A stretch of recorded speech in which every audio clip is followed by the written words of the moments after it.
Back to work, a multi-billion-dollar supplementary budget bill and Washington's latest proposal to start talks on modifying the free trade pact with Seoul.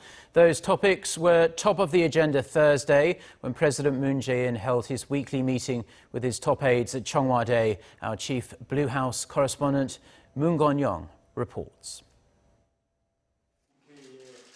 It's the president's first meeting of chief secretaries and aides since his return from a 5-day tour to Germany. Having focused on global diplomacy and international affairs for the past week, President Moon Jae-in recalibrated his focus on pending domestic affairs. First and foremost, jobs. 일자리를 새 정부의 최우선 과제로 놓고 국민들에게 희망을 드리고자 했는데 주경이 아직도 국회에서 잠자고 있는 현재의 상황이 너무나 안타깝습니다. The South Korean president's remarks come amid a continued disruption in the opposition-led parliament, mainly over opposition parties' objections to Mr. Moon's latest minister nominations. 더 이상은 지체할 시간이 없습니다. 정부와 국회, 여와 야가 손을 잡고 일자리가 없어 고통받는 국민들에게 손을 내밀어야 할 때입니다.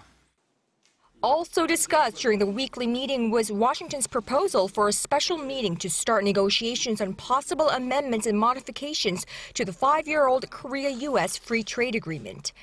President Moon ordered his aides to prepare for all possible scenarios without any prejudgment. That's according to multiple senior Blue House officials who were in attendance Thursday morning. The South Korean leader also specifically made note of the auto sector, which the U.S. is largely expected to focus on, pointing out that exports of Korea-made cars to the U.S. fell during the 5 years that the FTA has been in effect, while Korea's imports of U.S. cars rose over that period. The proposal comes in a little less than 2 weeks since the presidents of South Korea and the U.S. met face-to-face for the first time in Washington, during which President Trump and his team brought up the issue of U.S. perceived trade imbalance. To that, President Moon had said he was open to discussions and that, if deemed necessary, officials from the two countries should together assess the impact of the FTA on each economy. That stance by the president remains the same as he questioned whether it was truly and solely the free trade agreement that's enlarged the U.S. trade deficit with South Korea.